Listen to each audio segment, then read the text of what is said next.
Make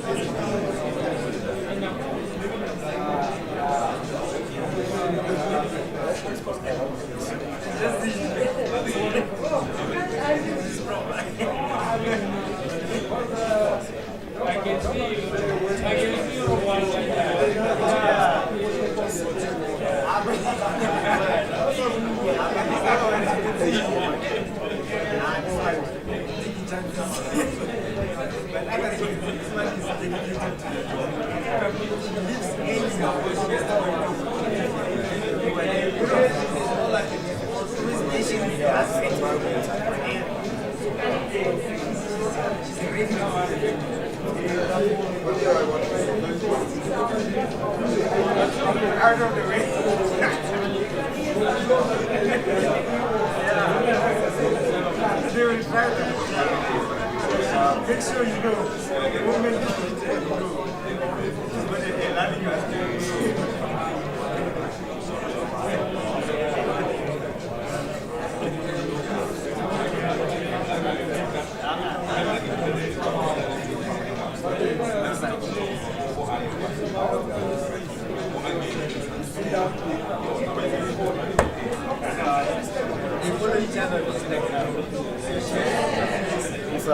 Usayiphi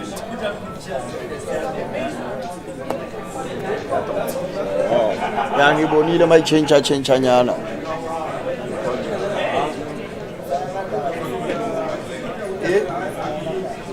All right.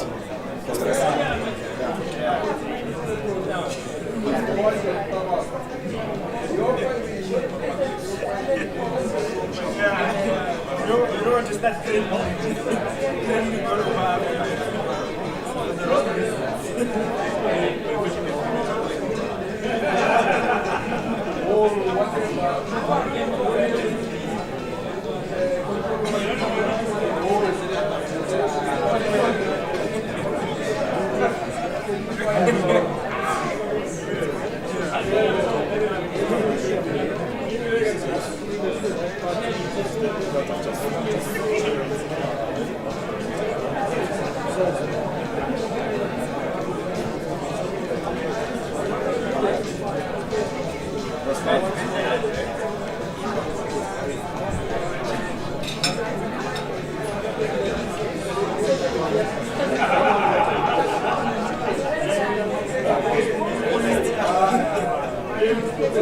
Yeah, you've got something.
It's gonna be funny. Nah, this guy.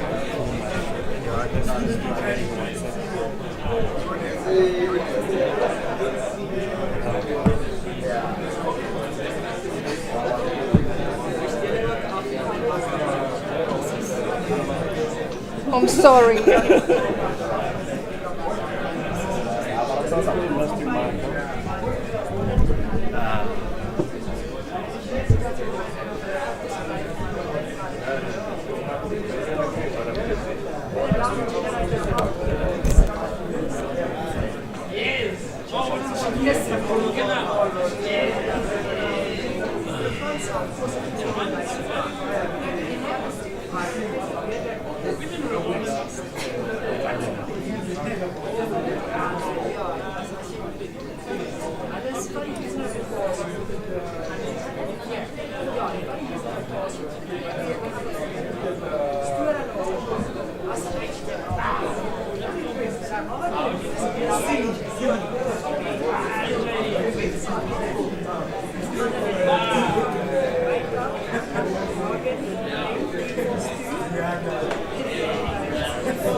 Mthakula ntho ya hae ha e spana that pot ya hae so le nna se ke thusa kore hana ole so ke mfile e ya ka wa se se ona ka mo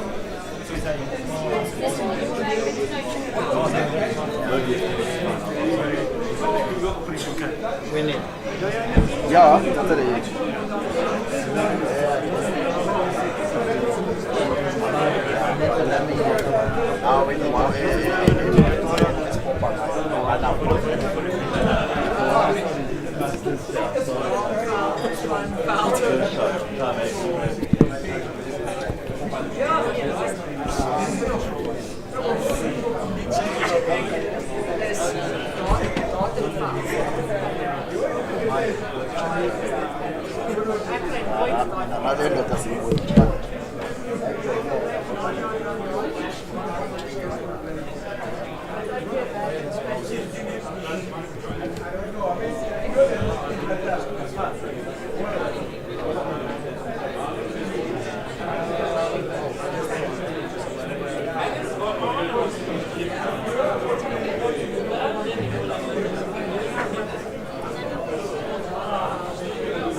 And this was green. And then I put the thing is super.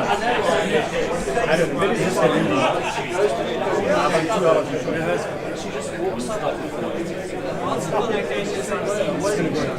This is the tweet and this is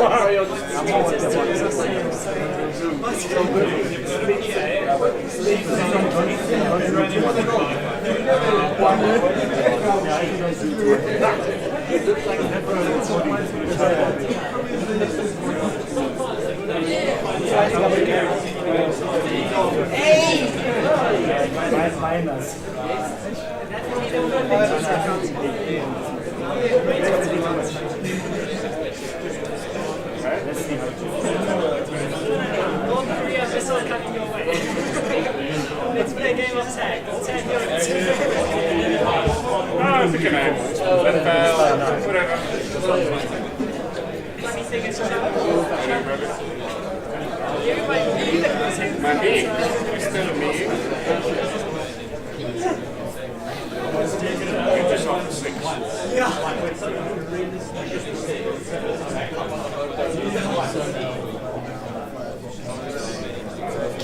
So one of the guys called me.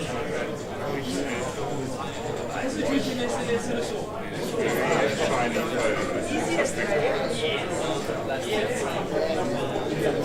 because they said they waiting. They literally said they're waiting. This is North Korea's angles. They've spent a lot of money into it. They need to get return on investment now.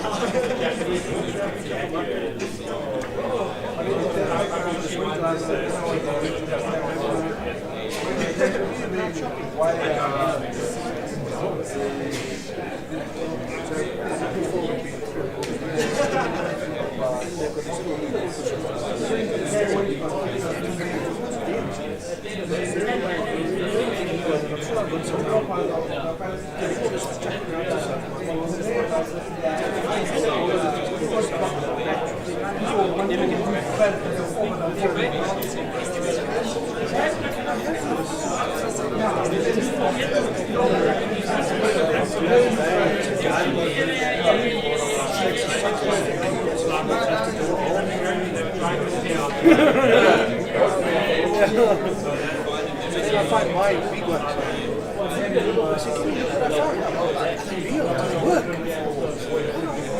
So I gave some guy, I would have boxed it up and screwed on it. Set it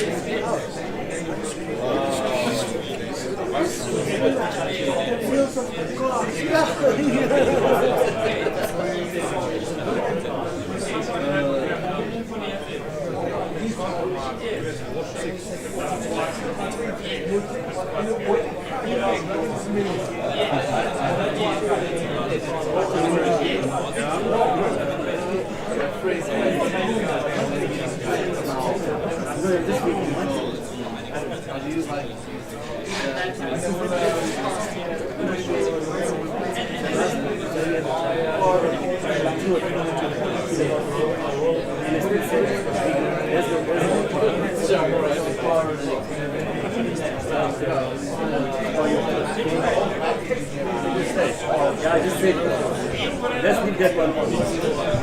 Just leave the one.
Oh, Zaymin.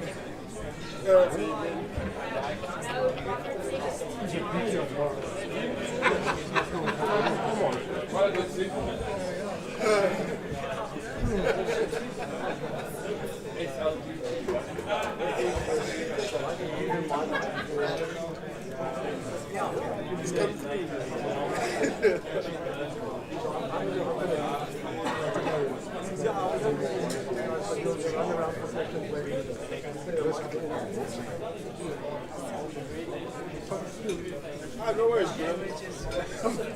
Dude, I got like 2 other bags of like full.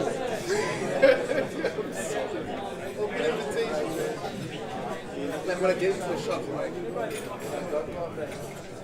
I'm being for it, go for it. It's like, Good evening, everybody. Welcome to see you guys. No content management fights today. Welcome, everybody. I think this is what our 23rd freebie session. I always ask the question, who's here for the first time to a freebie session? Oh God. Seriously, wow, that's it. Welcome. Cool, so why did we start freebie sessions? The idea was to try and get CIOs and techies to sit around every now and again and talk technology.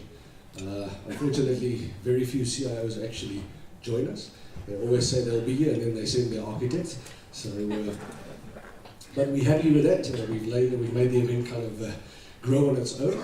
So for those of you who've been here in the past, we had Cape Town in the VC link.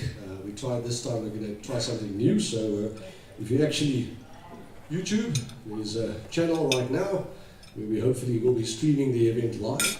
So we hope to take it bigger than just Joburg and let people in other cities also enjoy the cool discussions around technology. Please subscribe to the channel. Yes, subscribe to the channel, please. Follow us on social media, tweet, send, make your friends aware of it. Spread the word. So it's a live free beer. Free beer is always a good idea. But it's all around open source, and open source is not, everybody always says open source is more like free speech and not like free beer. So we thought we'd combine the two. So it's all about sharing interesting technology, and by now hopefully you guys have found the bar, I hope so. And a special thank you to the guys from TNT Brewery for being co-sponsors for tonight's event. Please go and give them your email address. They'll send you a voucher to go get some discounts on the beers at the different venues that they have. But go and chat to them, good buddies, and they make awesome beer. So, and if beer's not your thing, there's always wine at the Investec bar. And on that note, thank you to Investec once again for making this possible. Without them, we really would not be able to do this. So I think that's all the housekeeping stuff from my side. First up, we have Manoj. He works for Gibbs, and he's going to tell us a little bit more about big data and how it is changing business out there. Manoj. Thank you. I'm going to try not to scream into this thing, and I'm going to try not put you to sleep. I'll try my best. I've just got about 200 slides to do in, I think it's about 45 minutes, right? So just bear with me. I've also learned, and I can understand by lecturing at Gibbs when people are sleeping with their eyes open. So, and there's a few glasses of beer here that I can throw at people to wake them up, right? So let's get going.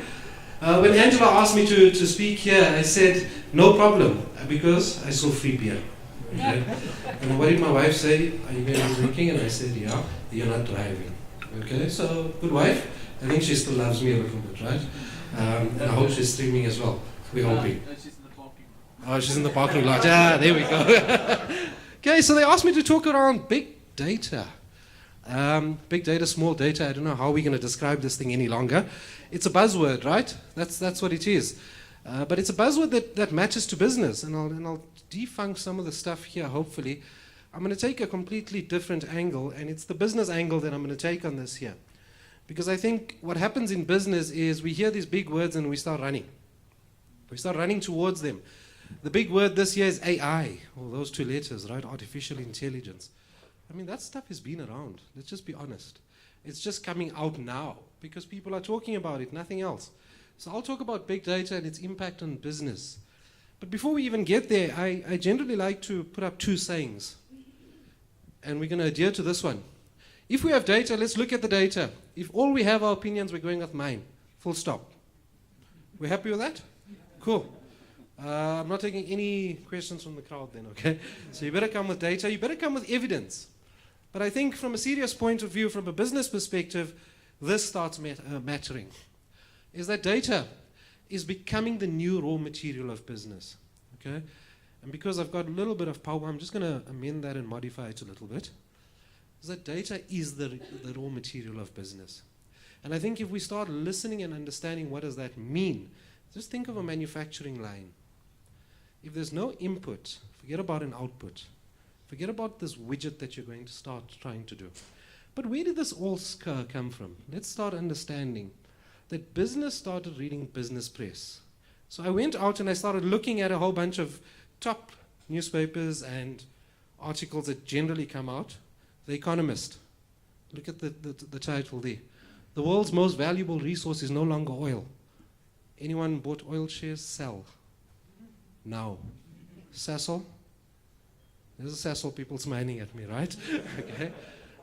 Reuters. Financial Times. Forbes. We've even got the New York Times. And the one that I find very interesting is the Harvard Business Review. And these are where trends start. You walk into many CIOs, CEOs, offices, any ExCo members, they've got one of these on their table all the time. Even the business day and all of that. They're reading this to understand what are the future trends. But this is where the stuff starts going wrong. Because we start jumping onto big trends such as big data, and then we need to do something about it. What are we doing about it? I don't know. And that's the reality. Because we're streaming on YouTube, I'm not going to say anything else, but you'll see at the bottom there, and I spoke at the Chief Data and Analytics Officer Africa conference as well.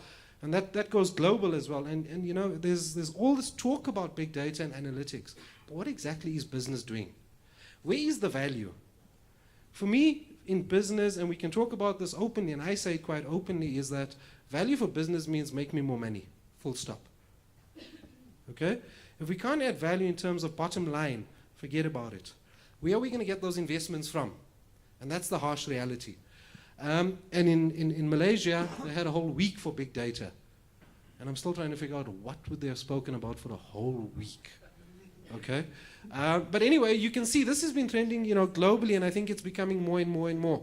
I think one of the biggest words searched for on Google last year, in 2015, 2016, was big data. The most searched word, which is quite scary. But it also signals that the time is probably right now. And this is where we've got to start unearthing value. So I'm going to try and take you through some value. I've made it slightly formal. We've got an agenda, right? What is data? Let's start there. What exactly is big data then? Because I think what we're failing to do is understand exactly what is data and what is big data. I'll take you through analytics for business impact. Then the data scientist. I found out just a few weeks back from my kids actually that unicorns don't exist. So when my kids tell me things don't exist, I actually stood back because you always talk about this data scientist, right? Many of our organizations, what do we need? We need a data scientist. To do what? That's how we get bored very quickly, by the way. Okay. So I'll tell you what an ideal data scientist looks like and what do we really do? We solve business problems, or we solve problems. And then I'm just going to show you quickly two use cases, because sometimes I think we talk about this very conceptually. We never go down and understand what have we done, how have we done it, and exactly what have we returned back to business. And I think those are key. And I've got two use cases that I'll show you. One that is a global company and one out of Turkey. And using alternative sources of data, unstructured data, structured data, yeah, we all know that. Telephone numbers have been around for a long time. Okay, we all know 082, what? We've got, what's it, 9, 10 digits in a number? Yeah, we know that's structured data. Okay, we know addresses are structured. But yet people are still struggling to understand what's the difference between structured and unstructured data. And this is the reality, and I think we sit in this room here, in this space, where we understand what it could mean. But how do we make this more palatable for business? How do we sell this into the business to show them that value might exist in this stuff? And I think that the world's biggest companies are now showing it. Let's think about it. Amazon. The biggest company is Apple in the world by revenue right now, am I right? Big. Those guys are not in any game but the data game. Let's think of Netflix. Netflix is more worried about their data than the content that they actually have and they show through their recommendation engines. That supposedly changed the world, right? Because now it's people like me. So this is what data starts allowing us to do. But I'm going to take you briefly through what I've put together here. So what is data and big data? Whenever I mention the word data, this is what many people actually think it is. And it's purposefully blurred out, by the way, the rows and columns of things. Okay? I wasn't too sure of the crowd, so I used a different word here to describe it. Because those rows and columns actually mean absolutely nothing until you do some data analysis on it. Okay? It's just a spreadsheet. Nothing else. But what we have here, and I keep saying to people, so you've got data, show it to me, and they show me a spreadsheet. That's what they generally show me. And I say that's absolute hogwash. And that's what we've got to start understanding, is that data by itself, until you start wrangling it, analyzing it, is completely useless. Okay? But the underlying principles, master data management, that has to be done. Especially now in the time of Poppy, we've got to be very, very careful as well. Cybersecurity. But I think we generally forget this type of data. Text. We were asked to tweet, to follow on Facebook. We're generating data. We keep forgetting about this. And so when we start speaking about data to business, we must tell them it's not just about those numbers. It's also about words. But for me, the most often forgotten data is this. Images. Voice. Yesterday I picked up an app. Anyone got any young children here still? Yeah?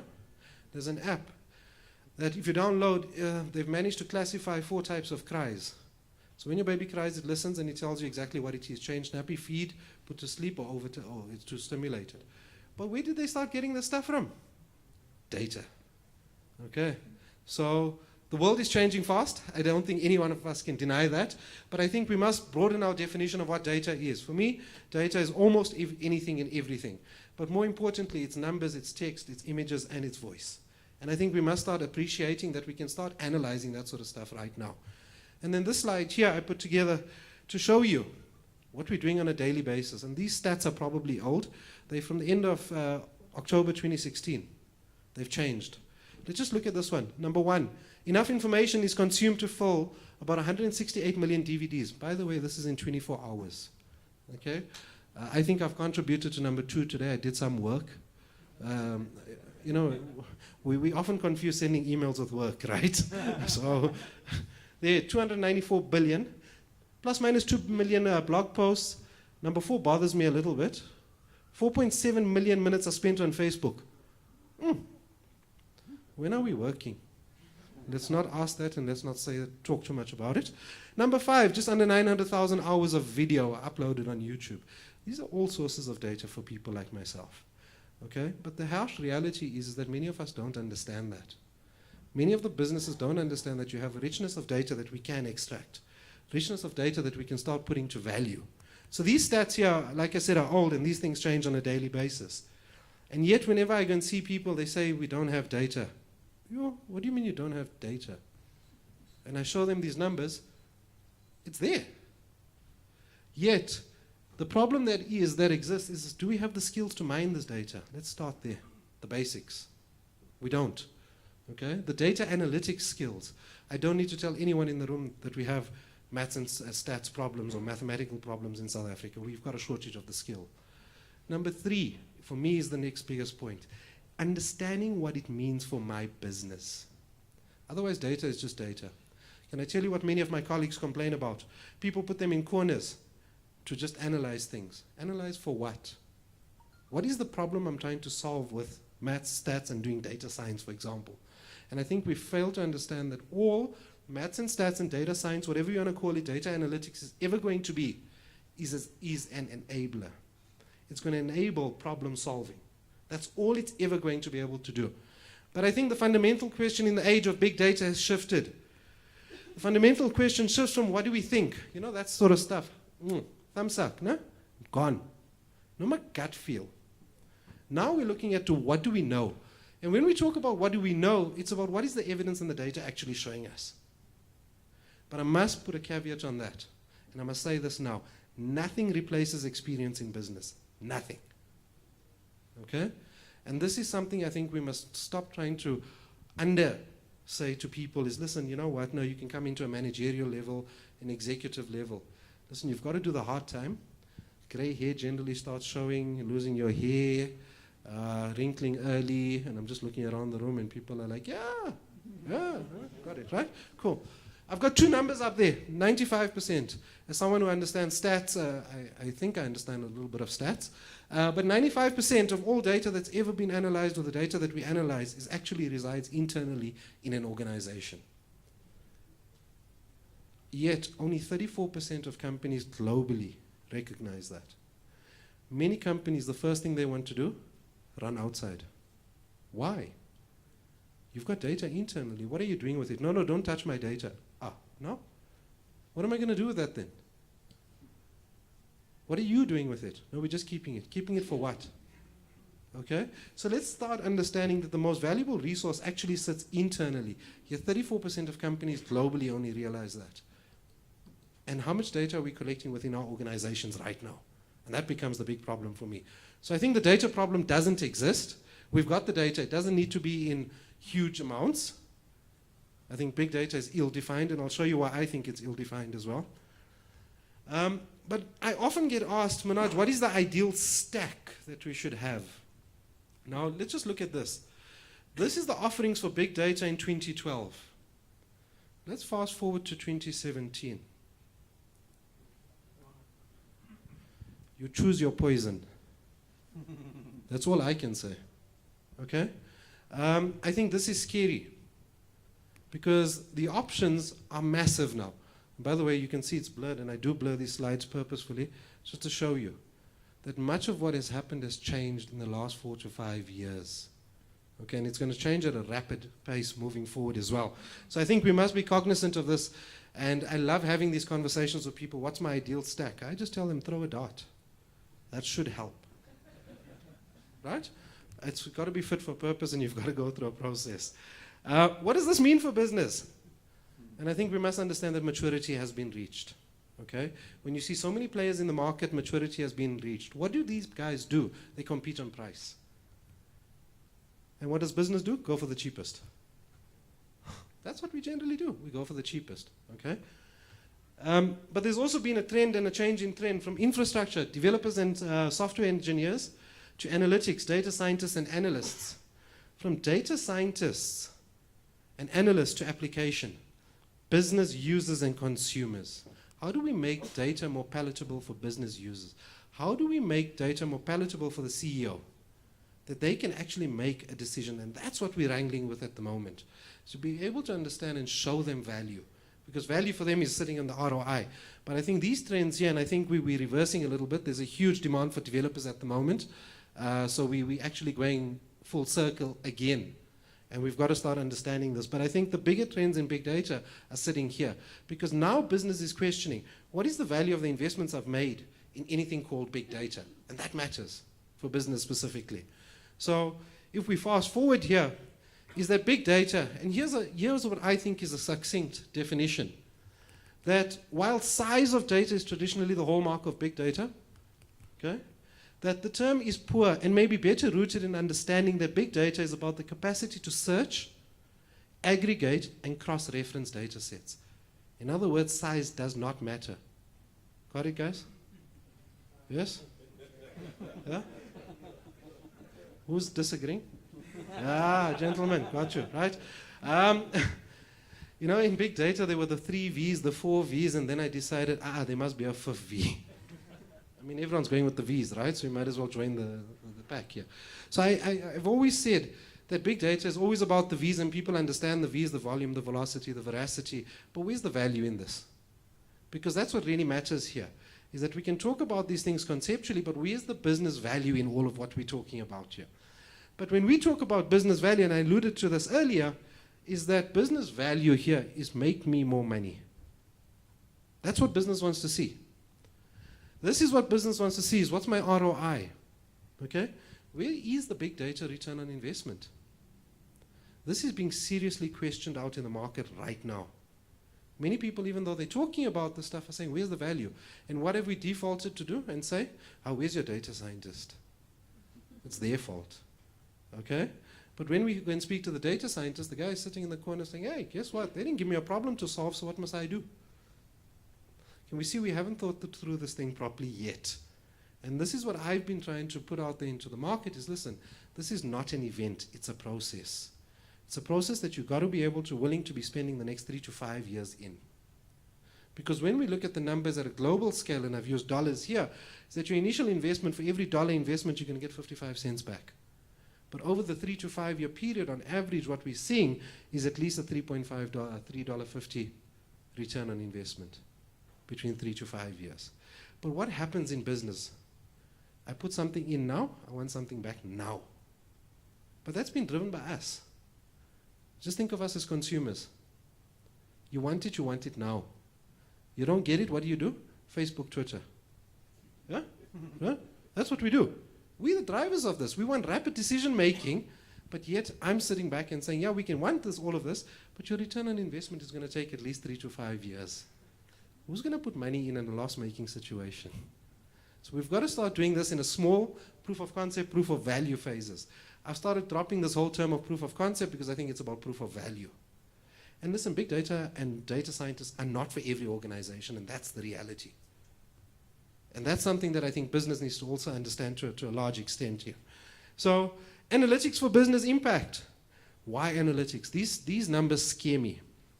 If the current rate of change and complexity were to remain constant, we would have experienced all the major milestones of the 20th century in a single week in 2025. And by the way, I didn't come up with this. This was some smart person. It's a physicist. Just look at this. The creation of the car, First and Second World War, and the Vietnam War, decoding of the DNA structure, nuclear energy, space travel, the internet, human genome sequencing.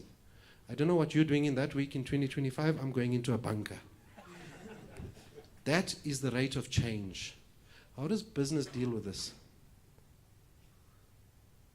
We have one shock in the macroeconomic environment, and what happens to business? Goes into a flurry, starts wobbling. Some of them even fall down. Okay? But look at the complexity that business is going to have to deal with. And this is interesting because this is where data science and analytics has come forward. Is that the challenge for organizations is how to navigate this.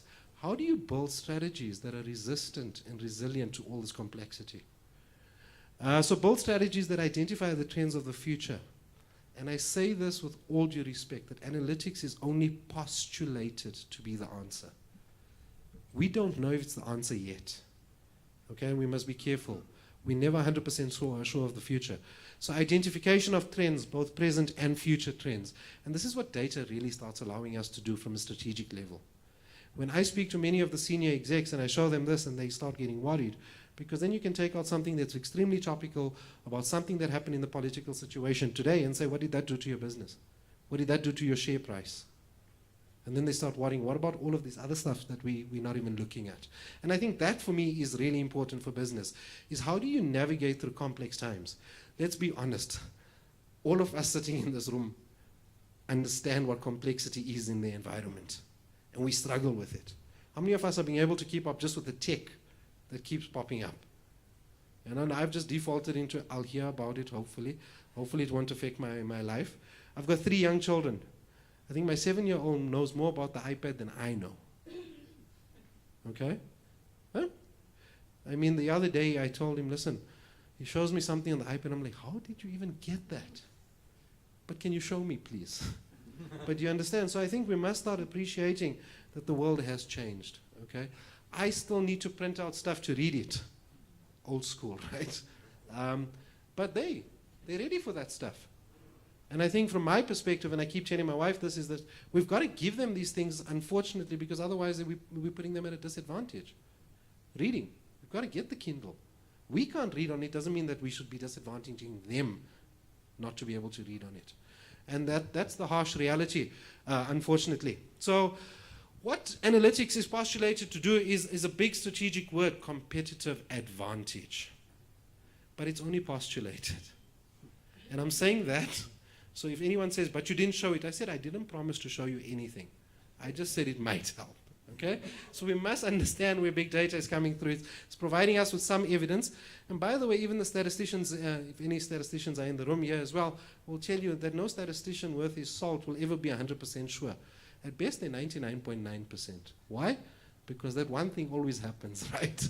And it always happens to me. Murphy's Law, is that what they call it, right? So this is where we're going with this here, and analytics.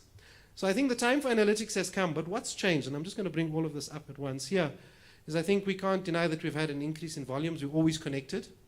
We're always doing something. There's a greater interest in data for insights, primarily pushed by the media, the popular press specifically. But we also have the computing power. We've got more power in our pockets than we had in 1994. Let's just be honest, okay? You know, I keep laughing. People say, I need 256 gigs on my phone. For what? Really, let's just be honest, for what, you know? But anyway, I'm not going to argue. But I think number 4 and number 5 is important because the tougher economic conditions and the need for competitive differentiation, business efficiency, ROI, you name the business term, that's what's really driving this here. But number 5 is important. There's been a fundamental shift, a huge shift. It's no longer from business to consumer. It's now consumer to business. Okay? If we just think of our bargaining power with any of our cellular networks, we didn't have it. What has Twitter and Facebook and social media allowed us to do? Aggregate. So we've got some power now. Okay? And we can see that, you know, the data prices and all of that have gone up into the regulatory space already to say, hold on, what's happening here? So I think this has been a fundamental shift that we must be aware of. And what is really driving the shift is what preoccupies me. Why? Why is the shift occurring?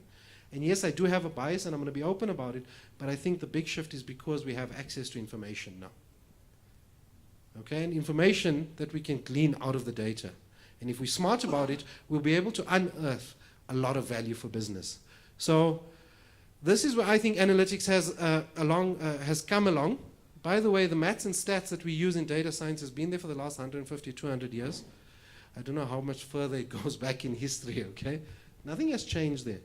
The formula for a regression is still a formula for a regression.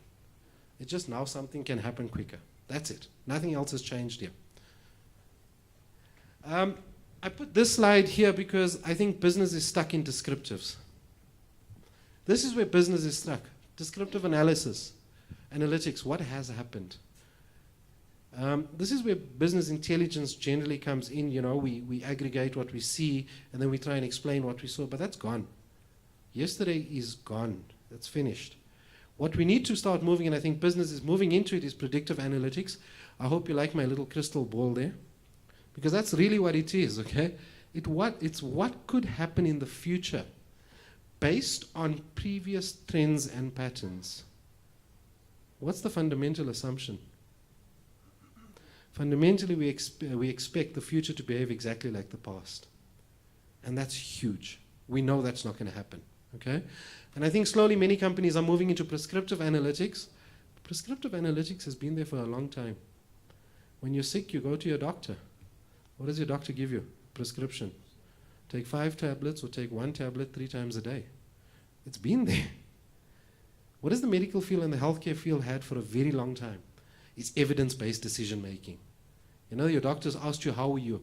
And I kept wondering, why does a doctor ever ask you, how am I? If I was well, I wouldn't be here. Just understand that, right? But what has this started allowing us to understand is that what he was trying to do was understand your history, what have you done in the last few weeks, and all of that, to be able to diagnose you, to be able to write your prescription, to say that if you take this medication, you should get better after 5 or 7 days. But the medical field has been doing that. And now we're trying to bring those principles into business. And yes, there's a bit more complexity because now we're trying to aggregate, segment markets as well.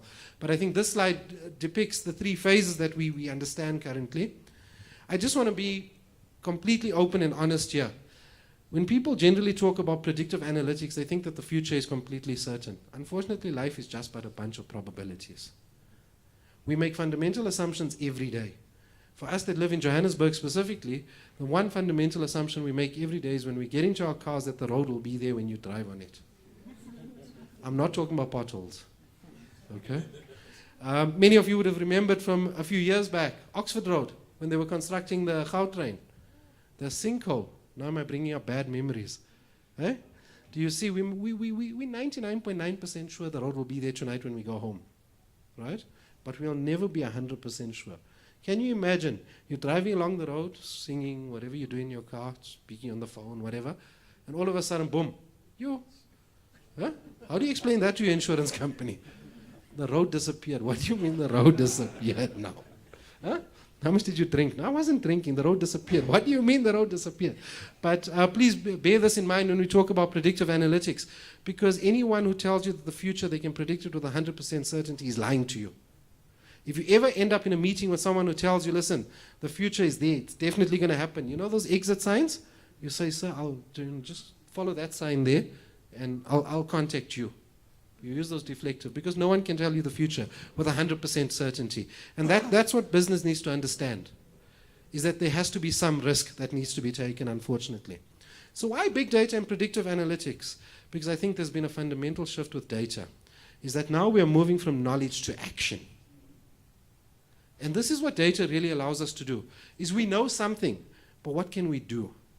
What predictive analytics allows us to start understanding fully now is complete uncertainty to a usable probability.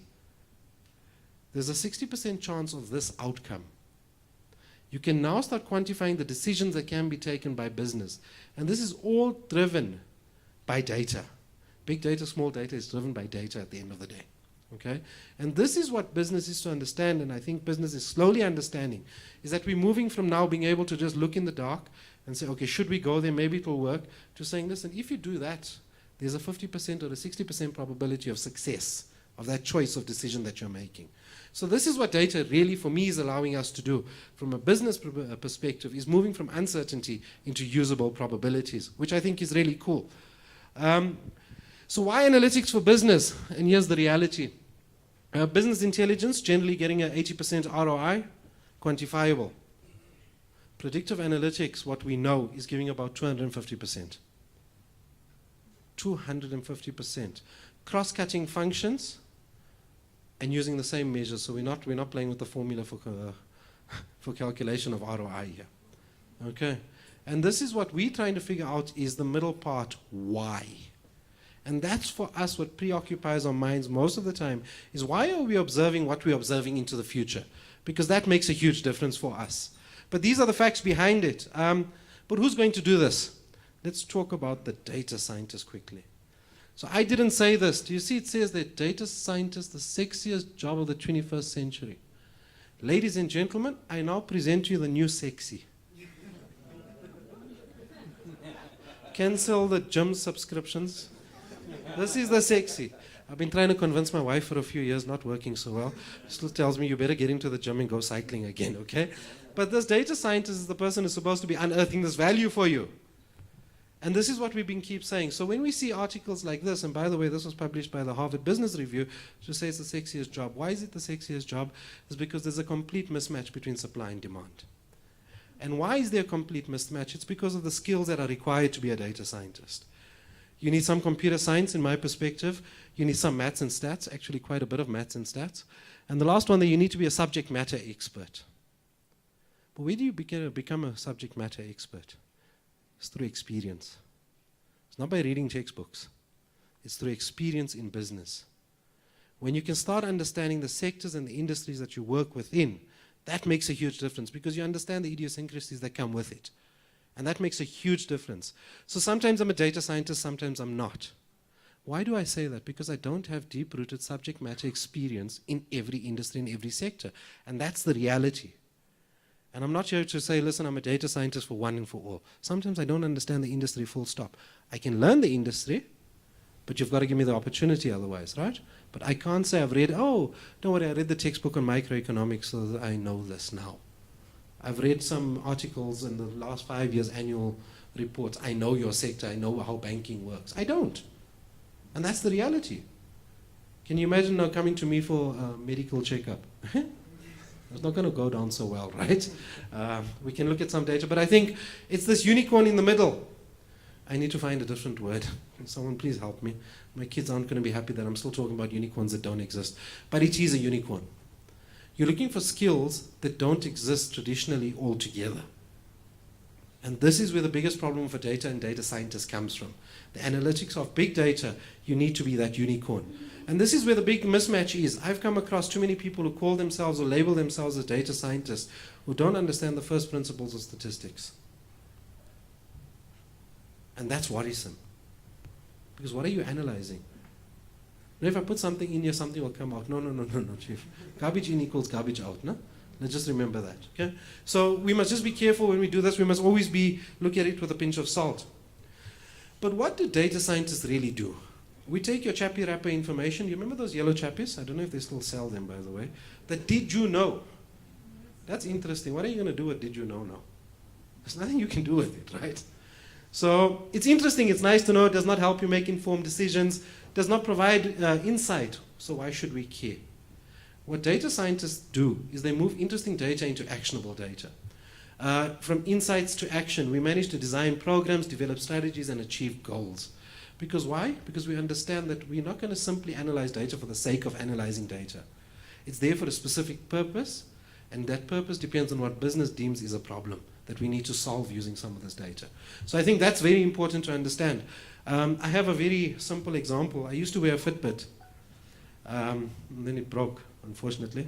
But knowing that I took 2,259 steps is, so what? Am I right? I have a goal, the magic number of 10,000. Okay, I've tried to read up on it and there's so much stuff out there. Let's just 10,000, we agree. I see there, okay, in the last few days I have reached the 10,000. But if we look on the third one there where I've got the circles, I look at the time and I say, okay, I've got a target. Can you see I've got a goal? What is that goal? And generally in business, we fail to identify what is the goal that I want to achieve? Where do I want to go with this? I realize, listen, it's only whatever time is on this here, 9 o'clock, 10 o'clock in the morning. It's 20 to 10 in the morning. And by the way, that's how I operate in my life. I walk around all day, you know. Hi, hello, morning. I'm the, what do they call them, millennials? I pitch up to work at 10 o'clock, have coffee at 11. He's laughing because he's guilty as charged, right? Pants is down here. Shoot the breeze, how's it? I haven't checked nothing. I'm on Twitter, Facebook, whatever. And then that pushes me into action because I have a goal. And this is a simple example of moving interesting data of 2,259 steps to a goal of 10,000. That makes a huge difference. And this is something I don't think we fully understand, is that much of the data and the stuff that we read, it's interesting, it's nice to know. What can you do with that? And in the context of business, what value can you start deriving out of those stats? What I used to do then is take smaller steps to get to the 10,000. Yeah, we just do that and it works. Okay. Hope Adrian doesn't hear that. Adrian, go, I apologize. Okay, so I'm just going to take you quickly through 2 use cases. And the reason I chose the HR analytics one is I think HR analytics is hitting a fever pitch at the moment. Okay. What we started saying is that we can predict when someone is going to leave their job. Doug is looking and he's like, Manoj, stop. Okay. Context. I'm not going to mention any companies' names here, but company operating in 160 countries globally. Massive, multinational. Just over 140,000 employees globally as of 2014. I think it's down a little bit now. What we did is we developed an algorithm, software essentially. We eventually turned it into software around the hiring and management of workforces globally. In other words, what we set out is to understand employees. We didn't want to understand all 25-year-olds that are of this and that and this education. We wanted to understand each and every individual. Employees cannot be grouped together. Not all EXCO members behave in the same way. Okay? Not all millennials behave in the same way. We want to be completely targeted with this. Yeah. The big problem that they had was high levels of attrition. And I think we can all understand there's a huge cost to replace someone, right? And the first thing is when you get a new job, what's it? The first 6 months you're on honeymoon period, am I right? Sit back and relax. Hey. Still on the honeymoon period. The second 6 months, I didn't know that's how you do it here. Okay, so that's 1 year gone. And then they send you on all the training programs. Have they sent you on them yet? Not yet. Okay, that comes in the second 6 months, right? Okay, but understand there's a huge cost associated with the recruitment and training and all of that. So you really don't want your employees to leave organizations, and this is what they realized quite quickly. Our problem that we first faced is that they had a lot of disparate and what we call messy data. In other words, you had to pull from there, you had to go negotiate from someone else. You know, we talk about lakes of data. These were toxic lakes of data. Okay, we used what I call big data, and you'll see I start using these little quotation marks around the word big, because size is a relative concept, especially in the data space. Okay, eventually we came up with just 500 million data points. Just look at what we used because of the messy data up front. We used fuel price, distance to work, unemployment rates in different countries, and social media usage. Now this is a very interesting one, because just before people were going to leave, within the first 1 to 2 months, they decreased their time on Facebook and Twitter and all of those social media channels. Which makes perfect sense, doesn't it? They're on a job site now, people. That makes sense. Now they're looking. Yeah, let's be honest, right? But now I see on Twitter and all of that, you can also get there's job adverts there, so we've got to rethink this one. But what we developed was an algorithm to predict when an employee is most likely to leave their job. Okay? We were relatively accurate. I'll show you the numbers just now. But we could never be 100% sure. Okay? So we're like, Doug might be leaving. And we go suss him out a little bit, okay? But understand, that's the best we can do. Here's the results. Business results, just over 140 hours of pure analysis. It took us 3 months to understand the context. It's not because we're slow, it's just because it's complex, okay? And we've got to speak to a lot of people. Firstly, we came up with a 76% accuracy. That's a bit scary, right? So just think of this. We were out of 10 times, we were only right 7 times. There were 3 people that we thought, hey, are you planning on leaving? And they're just like, what? Are you planning on firing me now? Do you see that? So just understand the dynamic that could play out, and sometimes we don't see that. But what happens is that once we manage to clean the data and make it workable, we move up to 85% accuracy. And I think this is massive. This is good. Many of the algorithms that we produce at best are sometimes at 60, 62, 63% accurate. In other words, we're never going to be 100% accurate, okay? There's always going to be those few times that when we're wrong, how do we deal with that wrongness? So what are the business results that we started coming up with? So the cost of 1% of attrition, work it out for your companies.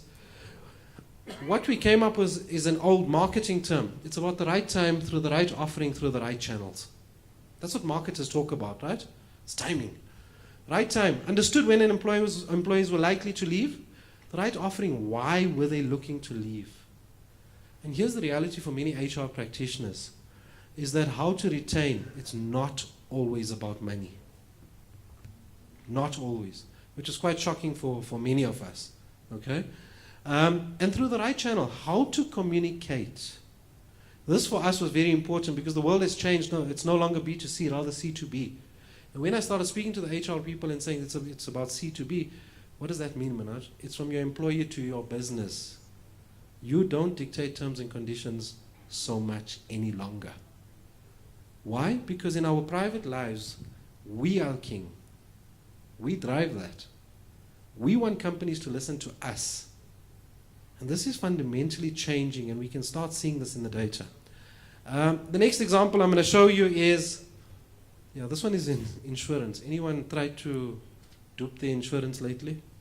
Lie about something? Just be careful, okay? Context, this is in Turkey. What we found is that there's a mismatch between public and private profiles of individuals. In other words, the narratives for claims. We know you've been drinking here, right? We know that you're going to post that picture on Facebook. And then tomorrow you say, I wasn't drinking, but I met up in an accident or whatever. No. Your insurance company can match the data. Be careful, okay? Public data to serve as a reference for internal database records. This was quite a simple one for us. What we were saying and we were trying to figure out is, do we need to keep phoning people every 6 months, every year to update the database? Where do you park your car? Is this still under covered thing? Is there security? All of that sort of stuff. Is we can start using their public profiles to understand their movements and to understand are they high risk, medium risk, or low risk. And this is what data allows us to start doing. So what we used is we used social media. We used it as a listening tool. That's what we did. Okay, so imagine now you're saying on your health insurance or your life insurance, do you drink? No. You're a free beer session. Come on now. Now we worried. That's it. So it's like, you wanna shut up now. Okay, giving people ideas here. Okay. Like a big brother. Big brother. There we go. So this was what we were trying to figure out here. Essentially, was the characteristics, customer behavior, and fraudulent claims. Fraudulent claims. Uses of data. We knew consumers' internal known data, corroborated it with external social data. So in other words, when do they check in at home? You know, people like to check in. I still watch people checking in. I'm at the airport now. I'm here. Check in. Be careful. Especially the gentleman with a wife, a girlfriend, and a mistress. To me, I'll tell you a quick one just now. Okay. Using social analytics, text and images, check-ins, likes, etc., we will manage to build a profile about people and match this about what they filled in on their forms. We're not checking. We're just corroborating information. No, we're not going for you, Doug. Analyzing the data, build profiles from social media data, overlay the behavioral data with known fraudulent claims. So what we found is that humans are creatures of habit. Okay? And we can start building some profiles around that, which I think is really important. And we can start identifying fraudulent claims. Now, these are all at a micro level. At a macro level, we can start rolling this up. So I had a piece that about how can we detect corruption before it happens at a country level. And it can be done. Okay, again, we'll be 90% right, 95% right. I can tell you can track. So, our algorithm, based on behavioral data, probability of a claim being fraudulent, relationship between customer behavior and fraudulent claims. Now, this is important because, especially for the fraud investigators within an organization and within this organization specifically, we send for investigation. Now, one of the biggest problems many insurance companies face is that you don't have so many investigators for every claim. You can't investigate every claim. So what we started saying is, listen, these are the claims that you should go and investigate. So it's about efficiency of using your resources, right? A limited resource. What we found is that we're 86% accurate. And Doug is like, I'm part of that 14%, Manoj. Okay? Social analytics is only an indicator. Just look at this. I'm reiterating the point that analytics will only ever be an enabler. Okay? So social analytics here, investigators confirm independently. They've actually got to go out and still dig. You still need the person to go and corroborate all this information. Now, these are just two examples that I use that show some real value for it. So what impact does big data have on business in general? I think these are big here. The first one is new market opportunities for old products and services. That radio is an old radio, right? Many of us, I'm still looking for one of those if anyone's got one for sale, by the way. But there's also new market opportunities for new products. We must never forget that. We're seeing efficacy, we're seeing efficiency. What we're being able to prove very nicely in a very small, at a smaller scale is proof of value, is profit increases. We're trying to get those efficiency gains now, and we're seeing it now. We've seen this, and I think some of the big companies are using preventative maintenance. Palo Will, for example, and some of their big tractors and all of that. So instead of waiting for something to break and then trying to fix it, is that it actually tells you, listen, you better stop now. Okay? And that's all data that we can look at. But the one here that I've got here, it says made to order. It's about personalization. Complete personalization. And then what we see here on the other end here, in this last slide here, is business models have fundamentally changed. You know, we in South Africa and here, we all understand Uber, right? I mean, we know it. How many of us were using a Rose taxi before Uber? Yeah? Few. Now what do you see? I'm Ubering it. Like, it's become a cool new thing to do, right? But what's happened is that they've changed the way business operates. Old business models have changed. And these are being driven by the data. And why do I say it's being driven by data? Is because we can find out what the market wants. We don't assume what the market wants. Our premises for starting a business no longer are based on understanding that, you know what, the consumer might want this. We can actually collect the data, analyze the data, and see exactly what the consumer might want. And that changes it. And I think we must be careful, because a lot of our current business models are changing, and many of the big companies globally are data-driven now. Amazon. Think Google. Doug doesn't like Google. Does everyone remember Google flu trends? Okay. Ah, there we go. Flu trends. Whatever happened? It went silent, Forgot about some principles around it, but that's for a different day here. So this is the impact that business, big data is having on business. And here's the reality is that we're starting to prove it now. We're starting to prove, but when you come and say, listen, what do you want and what do you want to do with big data? Tell us what you want to measure as an outcome of impact at the end. If it's return on investment into a big data infrastructure or something, we're going to tell you you've got to wait 3 to 5 years. And by the way, I'll bail out in year 1.5, okay? Just in case. All right? So we must just be careful about that. At the heart of big data analytics, do you like my blue heart? Data science is what data scientists do. We bring in thinking and expertise from a variety of fields to solve problems. That's what we do. Okay, we being creative. And I think we must understand that creativity and numbers never actually mix together. But at a time now, we're asking people to think creatively with numbers. That's a mental shift. Something that we must start thinking deeply about. So where are we in much of the world? Emerging markets. It's my last slide, I promise you. I don't have another 300 to go through. Why are we not leveraging big data analytics? Number one is company culture. Okay? We are still stuck in, listen, I think that's going to happen instead of I know that might happen. That's what we've got to start changing here. There's the question of value. And business is still questioning the value today, and you've got to do proof of values. Many companies are chucking huge money behind data scientists and building up competencies internally. If there's one thing that I've learned is you'd rather get a special value partner who's in it with you for the long term, or the medium term at least.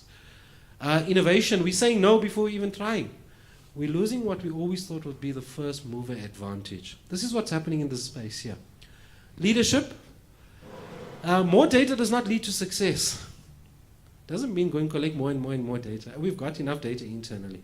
Okay, it's not going to lead you to success. Interpretation, or making sense of the data with clear goals, is what really starts driving it. That's what brings success. The last point is talent management.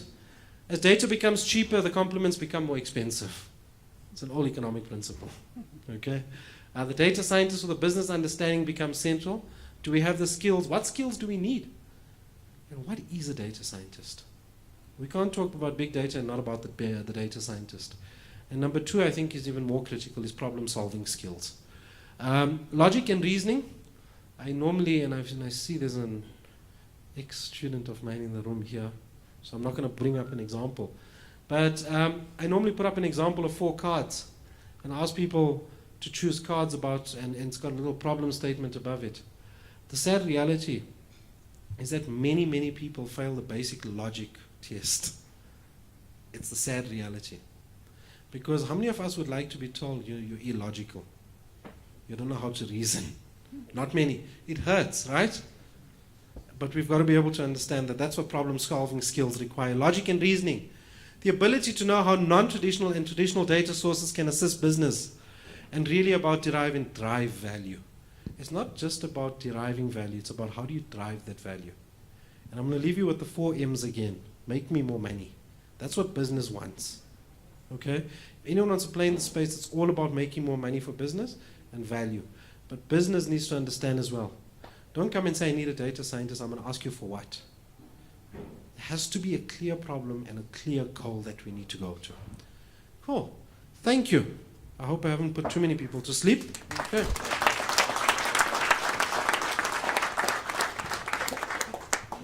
Any questions?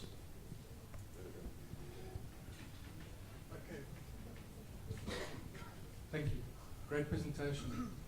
I'm missing some phrases that I would expect to see, one of them being blockchain. Yeah. The second one is metadata. And thirdly, the race to zero, which is imminent in terms of hard drive space and data. So your calculation may be out a little bit because virtualization and the use of off time on virtualized computers. Fully agree with you. If I had to go into blockchain, added 5 minutes on, Angela would have shot me from the back somewhere. So there she should have told me, no, it's fine. But yeah, you're 100% right. The big debate for me is always, these things are happening. We have no option about how it's going to happen. But how do we deal with it from a business perspective? But I don't disagree with you at all. Any other questions?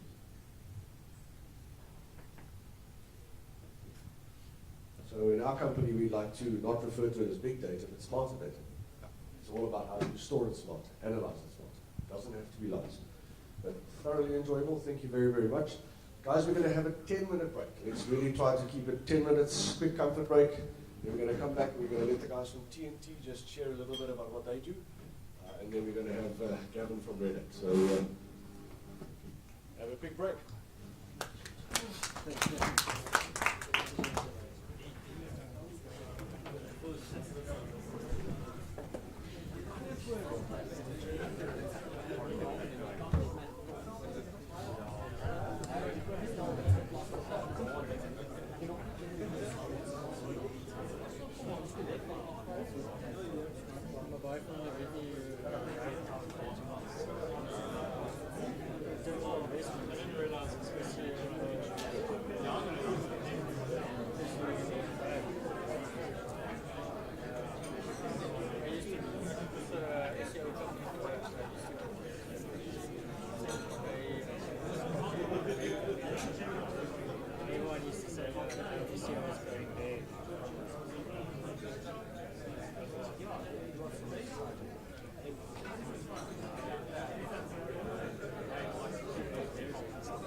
That's all you understand. That's all you understand.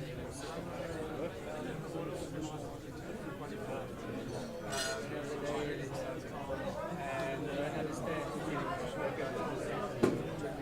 fix bugs.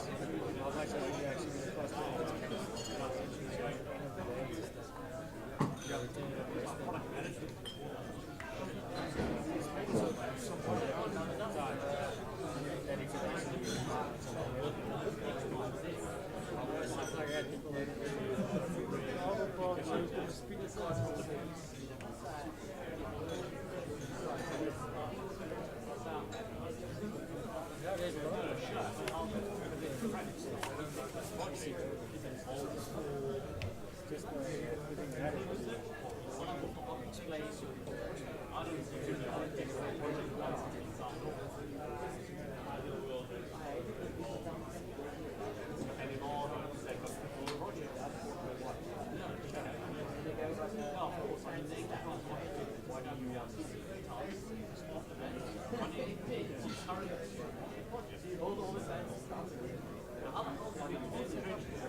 Thank you very, very much. So that's just something for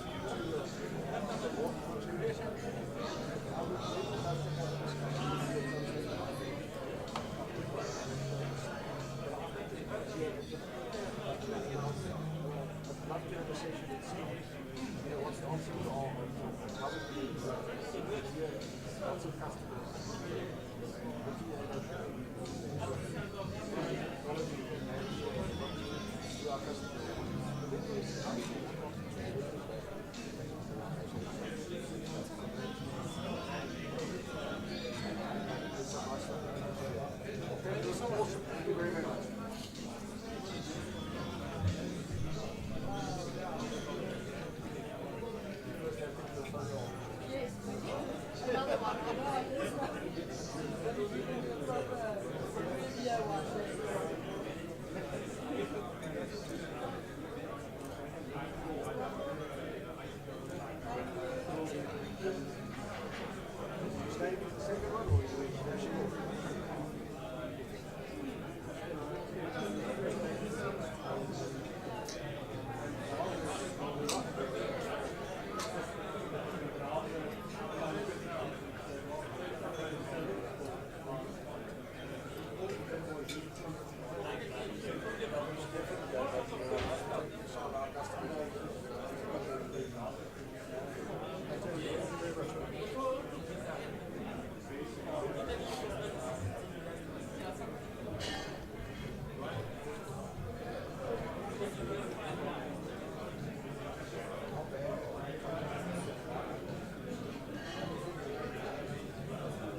Thank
Testing.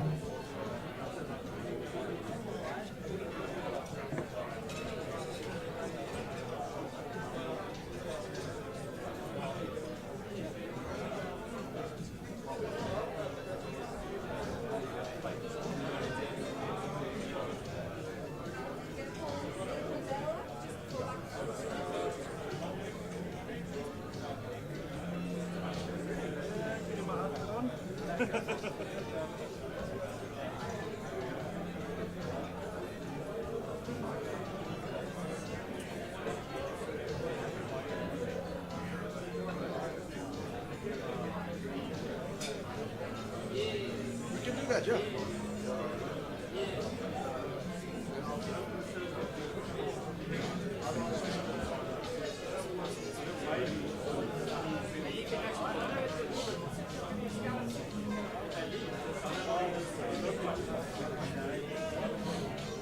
Right, everybody, if we can maybe ask you to please come and take your seats.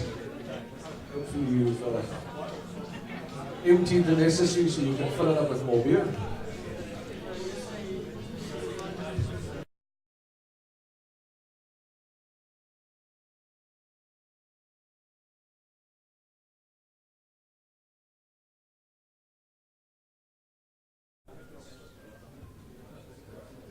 We ask you guys to please come and take your seats.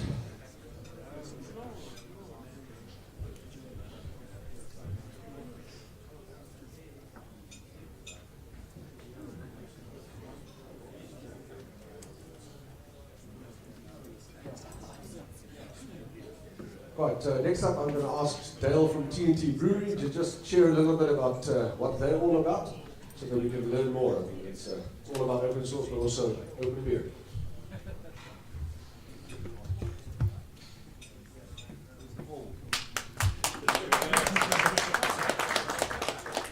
Hi everyone. Firstly, a big thank you to Mickey and to Angela for allowing us to come this evening. Yeah, so what do? We make beer, great beer.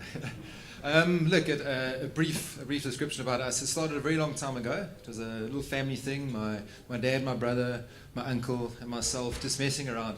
And I think I realized then what it's all about is just getting together and doing stuff together. And it was just good fun.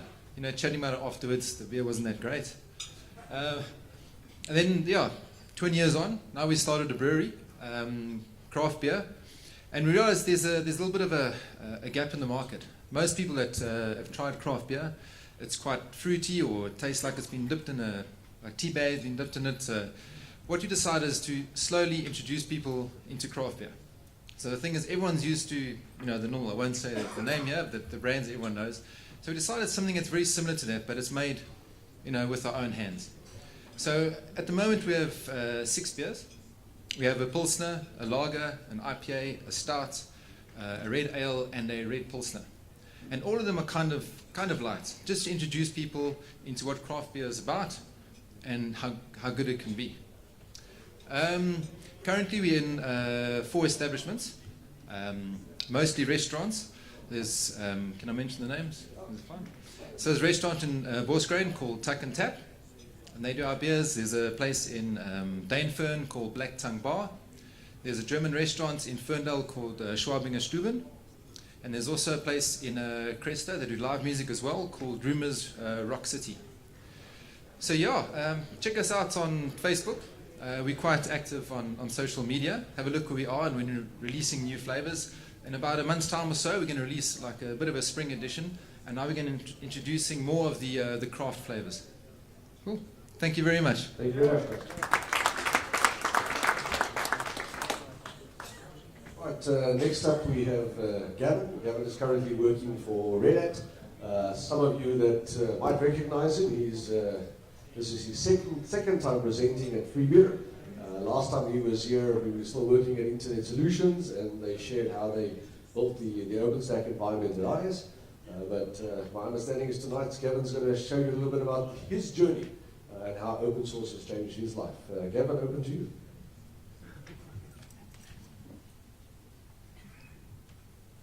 Thank you, Mickey. Hi, my name is Gavin, and I'm an open sourceaholic. I just want to say thank you very much to Obsidian and Investec for providing this platform for us to come and share our stories. And yeah. So I'd like to start off with a bit of a disclaimer. I'm up here on my own, in my own capacity, and I'm going to try very hard not to show any preference or any bias to any technology, any company. There will be some name dropping, but it's mostly just to talk about what I've been through in this journey through open source. First they ignore you, then they laugh at you, then they fight you, then you win. And I'm sure most of you would have seen the same before. This resonates with me because this pretty much feels like my journey that I've had while I've been involved in open source. The company I work for at the moment has this message posted up in most of their global receptions around the world. So a little bit more about me. These are some of my biggest passions and have been for a long time. Very much into music. In my early days I used to play guitar, joined a couple of bands, and when I got to my teenage years I ended up getting involved in the electronic music scene. So that led to things like getting some turntables and some mixers and playing some house music and all the rest of it. And yeah, technology has always been a big part of my life. I studied electronics. When I started thinking about my career and my future and what I was going to be doing, and I looked at the electronic space, and I got this vision of me working inside a Foxconn factory, soldering motherboards all day long. Same component, same motherboard, over and over again, and that kind of scared me a little bit. And with my passion about music, I looked at the whole DJ scene, and I realized that DJs were at the center of the party. They were getting paid lots of money to have a party. They were making people laugh, they were making people happy. And they're traveling the world, and they looked like they were having a really good time. So I chose music over technology at that point in my life. And I decided that traveling to London was a good idea, because that would have been, you know, the center of the whole music space, and I would have had some good exposure to a lot of good DJs, a lot of good music, and a lot of good opportunity. Little did I know that there was like hundreds of thousands of people that were trying to do the same thing. Anyway, so the other big passion of mine is nature, and that only came about after living in London, when I realized that everything was completely built up and there was no nature left anymore. And it took about 3 months before I saw my first bit of nature, and it was someone walking their dog. The only bit of bird life that I ever saw were pigeons, but there were signs everywhere saying don't feed the pigeons. But there were no trees, it was just buildings, and I felt sorry for the pigeons. Like, come on, you've taken away their whole habitat, you've taken away all their food, and now you're telling everyone not to feed them. Like, really? Come on, guys. So it was only after living in London for a certain amount of time that I realized that I really had a big passion for nature, and the more I got involved in technology, the more I appreciated nature, and the more I wanted to just get into the bush and, you know, just really hear the sound of the birds and running water and all the rest of it. So these are my big 3 things that I really enjoy. I'm not sure if you guys have ever seen this. This is a screenshot of a program called Impulse Tracker. It was released in the late 90s.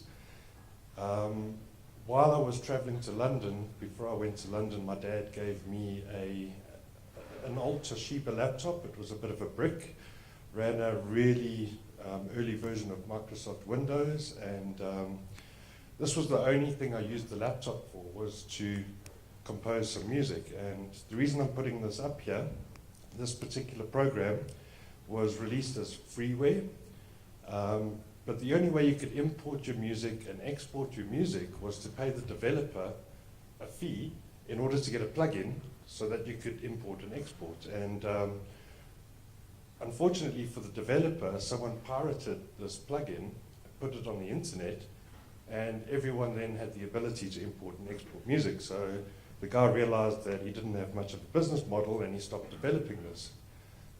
On the 20th anniversary of when Jeffrey Lim released this program, he decided to open source it. And he put it on the internet and he gave the source code to the whole world to start using. There were quite a few prominent musicians that used this program. One in particular is an Israeli company, or an Israeli trance outfit known as Infected Mushroom. Some of you might have heard of them, and if I can remember later on in this talk, I will reiterate why these guys were quite important. So, headed off to London. My first job when I got to London was working in an English pub. I had 1,000 rand to my name, that converted to £100. I spent that in the first few days, buying an alarm clock and coat hangers and random bits and pieces. There's no real relation to open source with the pub, but if you really want to get to understand the English, become a bartender in England and work behind the bar. It was good fun. Other cool thing with the story is I was the bar manager. The head chef was a guy called Chingenge Kumawu. His family was from Malawi, but he was born in Edinburgh in Scotland. My dad's side of the family came from Edinburgh and I was born in Africa. So we were complete opposites, but we turned out to be best friends. Every evening after work, we would go upstairs because it was a living job, and we would get the turntables out and we would mix some music and we would plot about how we were going to take over the world.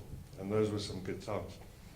At the same time, I met a girl, and unfortunately, working behind the bar, late hours, wasn't very conducive to having a relationship.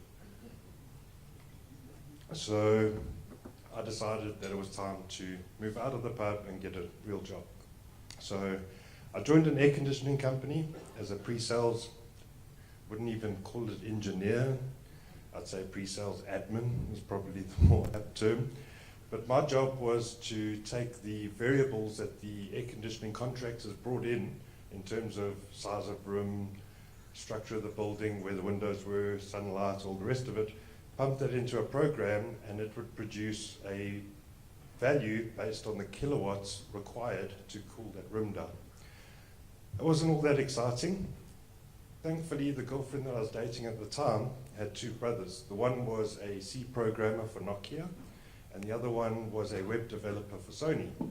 And between the two of them, they got me interested in web design, web development, enabled me with some knowledge and access to Photoshop, Dreamweaver, Fireworks, and I started to get familiar with building websites. I also ended up becoming the go-to guy to fix all their computers. And this led to me moving to an IT solution provider. Not going to mention their name, but they were about 400 people strong. They used to manufacture their own PCs, servers, and they catered for about 60% of the education markets and counted Oxford and Cambridge as their customers. My role at this IT solution provider was also pre-sales, inside sales, and after about 2 weeks we went through our induction and we went through the entire organization, getting to meet different people, different departments, and when I got into the operations department, everyone was kind of dressed down, they had smiles on their faces, they were playing on the machines, and I kind of was a bit envious of that. I thought, like, you know, what am I doing on the phone, trying to phone people and get them to buy stuff? I'd rather be playing around in operations, so I composed an email to the technical operations director, and I said to him, look, I'm in the business and I've seen the other side of the business, but I think I'm in the wrong area in this business. And he managed to pull some strings and moved me into quality control. So I was then considered as a network configuration engineer. And it was myself and one other guy, and we were inside this lab. It was about 50 square meters. And our job was to inspect the servers and make sure they were good enough before we shipped them to our customers. And we would get a pre-installation checklist, and some of the servers were 1 socket, but it went right up until 8 sockets. And the robots in those days weren't very good, so we found that they couldn't cable the cables to the motherboard correctly or to the right hard drive. So our first step was to make sure everything was cabled properly. We put some cable ties in place, make it look nice and neat. Look at the pre-install checklist, install the relevant operating system. In those days was NT4 and Windows 2000. And then we put a floppy disk in, which had a program which we called Soak Test. And what Soak Test used to do was it would run the server at 100% capacity. And we would leave it for 24 hours and come back the next day, and if it wasn't like on fire and it was still running, we'd consider it to be okay to ship to the customer. So we would put it all back together, we'd put a little QC sticker on and ship it out the door. But then the one day, my colleague, and it was just the two of us in this QC area, came to me and he said, hey man, have you ever looked at Linux? Have you ever tried Linux? So I was like, no, what is that? He's like, well, it's an operating system. We can try and install it on the server. So I said, do you think we're allowed to? I mean, are we going to get into trouble? He's like, no man, no one will know. Let's just do it. And it turned out it was actually Red Hat Linux at the time. And he installed it on the server. It installed quite nicely, but it didn't have a graphical interface. I was used to pointing and clicking, and it was just command line. And this guy was like a wizard. He was hacking away at the keyboard, running commands and getting outputs, and I don't know what he was doing, but it looked cool. So it kind of piqued my interest, and a couple of weeks later, I was in one of their news agents, the equivalent of a CNA, and I came across a SUSE box set, because that's how you used to buy Linux in those days. It came in boxes, right? And bought the SUSE box set, took it home, had a laptop, tried to install it, installed it, but couldn't get the desktop running because X didn't understand the graphic card that I had there. And that was my first real bit of experience with Linux, trying to understand X, trying to understand how to get a graphical desktop running on this laptop. And eventually, the only way I could do it was using the frame buffer driver, which meant that I had like a 640 by 480 resolution, so far from HD, and it worked, and I was able to use it, and yeah, it was a really, really good first start.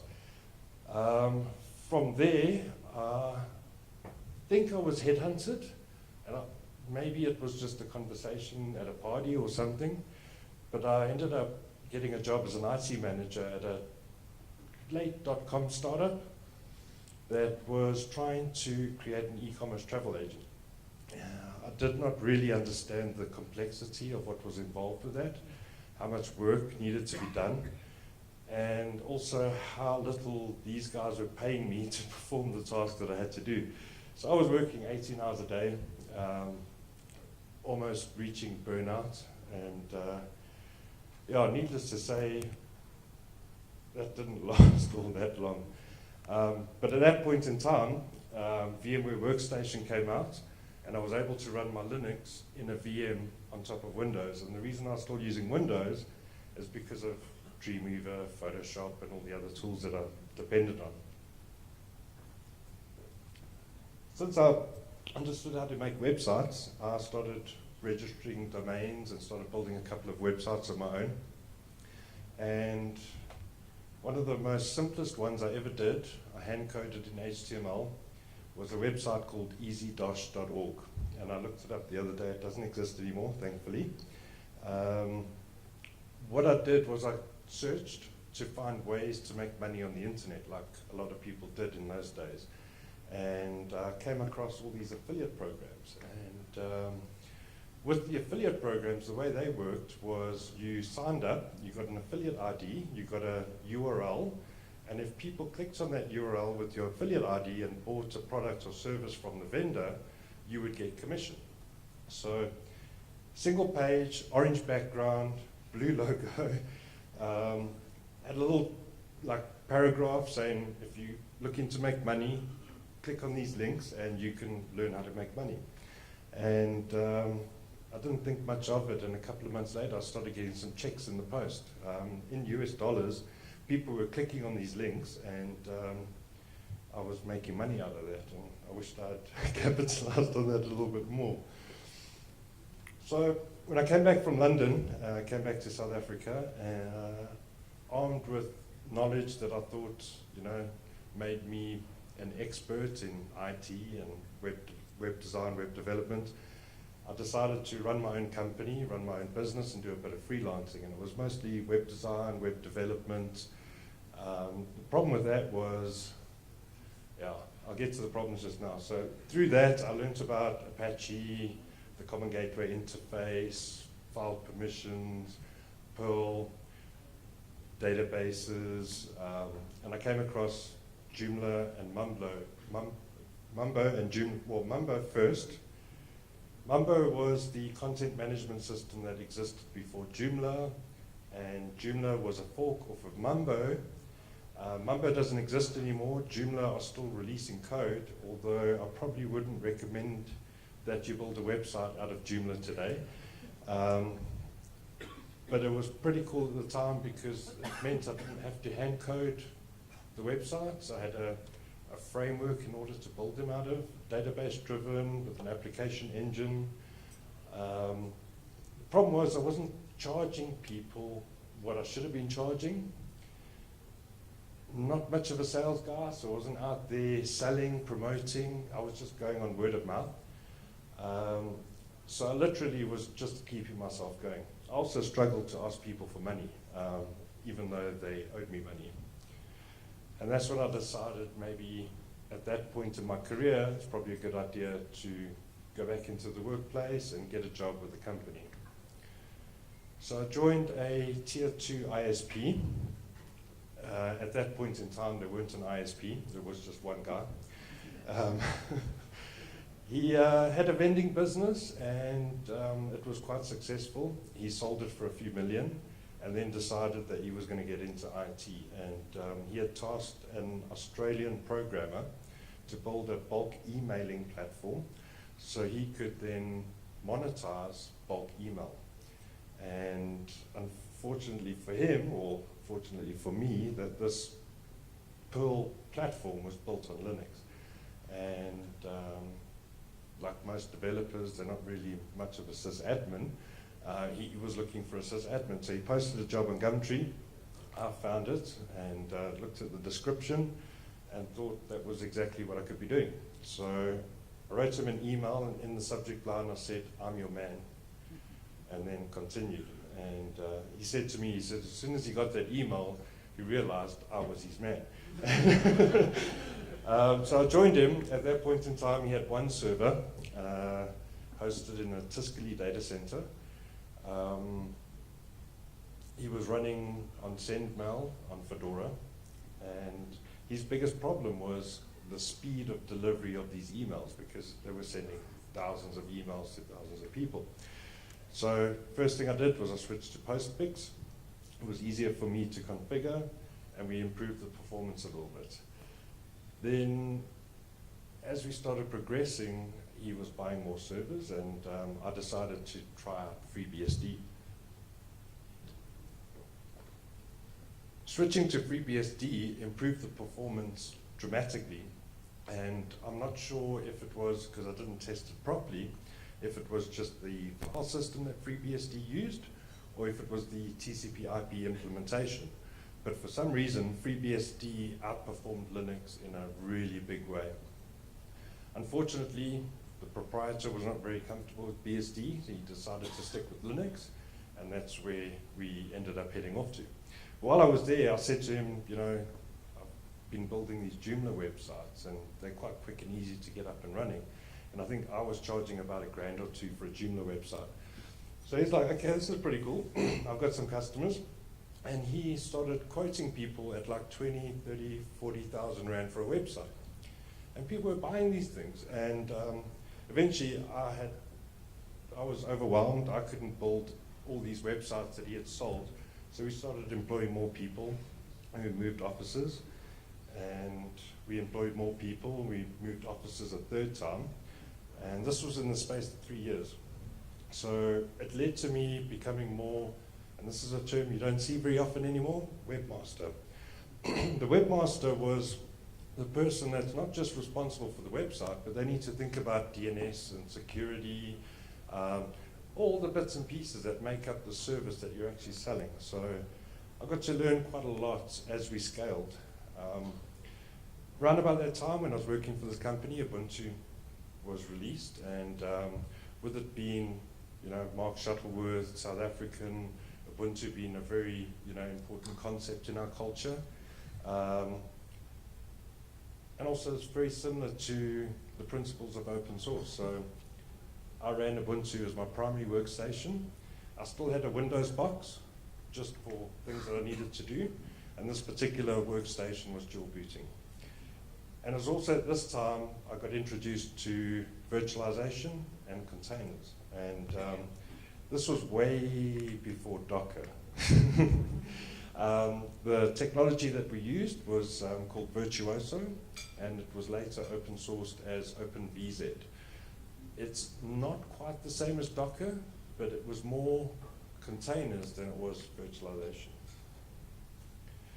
Then from there, I moved to a tier 1 ISP. Not going to mention any names, and I was employed as a security engineer, mostly because the majority of the security services that were being sold were based on Linux, and it was my experience of Linux that got me the job. We even had a product which used to do content filtering, basically protecting internal users from the big bad internet. This particular product was even in use at Microsoft in South Africa. That was around about the time when Steve Ballmer used to call Linux a cancer, and maybe that is the reason, I don't know. And this also led me to learning more about other tools within the security space within Linux, so things like TCP dump, Nmap, Nikto, Nessus. And then I realized that if you're going to be a security engineer, and if you're serious about security, then Linux is the only way to go. And that also justified me using Linux as my primary workstation. They shipped me my laptop. My laptop was shipped from, at the time, HP to our IT department. The IT department would install their own stuff, so antivirus, corporate spyware, all the rest of it. And the first thing I did when I got my laptop was I put my Ubuntu CD in there, and I formatted the hard drive and installed Linux. And it was against corporate policies, but it was for me to be able to do my job. And that was my argument. Through managing these security services, some of our products required 5 nines of uptime.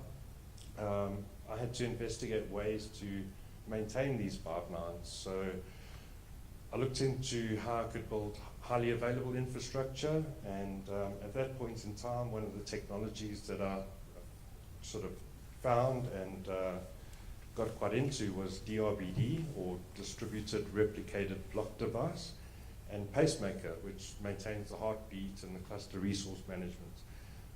So I was building these HA active-passive clusters to support the highly available services that we were offering to our customers. The problem with this was it was active-passive. It was 2 nodes, not 3 or 4 or 5. So it had the ability to scale up, but not scale out. And that's where I started looking at cloud computing. And when I looked at cloud computing, there were 2 main players in the open source space. There was Eucalyptus, which was more Americanized, and there was OpenNebula, which was more European. And compared the two, and I decided to play with OpenNebula. And being at the ISP, I had access to hardware. I wish I still had access to that hardware. Data centers, racks, and bandwidth. So I built an OpenNebula cloud. I sent an internal communication and said, look, this is what I've built. Can I demonstrate it to you guys? So we ended up having a demonstration. There was about 20 people in the room, all the stakeholders in operations, including the CTO, and showed this off. And showed off how to provision a VM, how to do some migration. And there was no graphical interface, it was all on the command line. And as I walked out of that demo, one of the guys in NMS came to me and said, well done. That was one of the first demos that I saw that actually worked. But anyway, nothing happened, and some time passed, and there was no interest or excitement, and I didn't think much would come of it. And then one day, one of the senior managers came to me and said, that cloud stuff that you built, is it still going? So I said, well, the servers are still in the rack, but I don't know if it's still running. So he said, well, you know, we've kind of got a need or a requirement to build a consumer-based cloud so that we can have a differentiator in the market. Could you get it up and running and do a demo for us? But at that time, OpenStack was a bit of a thing, and if you had read the news, you would have realized that that was where the community were going. NASA was behind it, Rackspace was behind it. So I decided to try OpenStack instead of OpenNebula, and I installed OpenStack, did the demo, and they liked it, they enjoyed it, and they asked me to write a business case. So I collaborated with a colleague of mine who was a cloud architect, and we wrote this business case around OpenStack, and it was approved by the business. We were given budget, and we played around with different hardware options. We got a whole lot of quotes, and eventually we bought the hardware, switches, all the rest of it. And from the moment we got the hardware till when we went live, that took us 3 months. The mistake that I made was the weekend before we were supposed to go live, I decided to upgrade OpenStack. Now, I don't know how many of you guys have ever used OpenStack or ever attempted an upgrade. It is probably one of the most painful things you can ever do in your life. Needless to say, I broke it. And I spent the whole weekend without sleep trying to fix this thing. And about half an hour after we were supposed to present this to our customers that were waiting in the data center to start consuming it, I managed to fix it. And thankfully, that wasn't all that bad, but I learned a good lesson there. So anyway, we went live, and we went through a few upgrade cycles. Sometimes the upgrades would end up being like 4 days of downtime. We didn't have a vendor supporting this, so the buck stopped with me. And that became quite a bit of a problem, because when you got 4 days of downtime, it was also a reseller platform. So we were selling through resellers to end customers. So it wasn't just resellers affected, it was their customers. So it was a lot of people. And during that downtime, I'm sitting there staring at log files and trying to figure out what's going on, and the phone just won't stop ringing. And just like, guys, leave me alone. If you don't stop harassing me, I'm never going to solve this problem. But yeah, that kind of led me to think that, you know, I'd rather be able to point the finger and the responsibility and the blame to a vendor than, you know, having it being on my shoulders. So, enter the big Linux company. A friend of mine contacted me and she said she's been approached by this big Linux company. She was working for Symantec at the time, and she's not sure if she should take it on. She just wanted to pick my brain because she knows I know Linux and I'm involved in the open source world. So we spoke about it for a little bit, and I eventually said to her, I said, you know, open source is taking over the world. I don't see anything bad about it, and I recommend that you take up that opportunity. And she did, and she's still happily working for the big Linux company at the moment. So with her being in the big Linux company and realizing that at OpenStack and realizing I had a problem with supporting OpenStack, I reached out to her and said, could you come and see us, bring your key technical people, and let's talk about what you can do supporting my OpenStack environment. She did. Unfortunately, the people I spoke to didn't know OpenStack, and I didn't have a lot of confidence, so they ended up not getting our money. And a couple of months down the line, I got contacted by my friend again, and she said, by the way, this big Linux company have just opened up a position in Johannesburg for a cloud architect. Would you be interested in applying for it? And I wasn't looking around, but I pondered the company, and in some of my first few engagements, meeting with some of the top financial services companies, insurance companies, and telcos in this country, I realized that I did not have to convince people to go down the open source road. It was almost a given, whereas throughout my entire career, it was almost like people were being resistive towards me when I was telling them that open source is the way forward. We went to one particular bank, and we were sat around the table with IBM, Oracle, and Microsoft, and we were told that we were there because we were considered to be one of their top 4 vendors.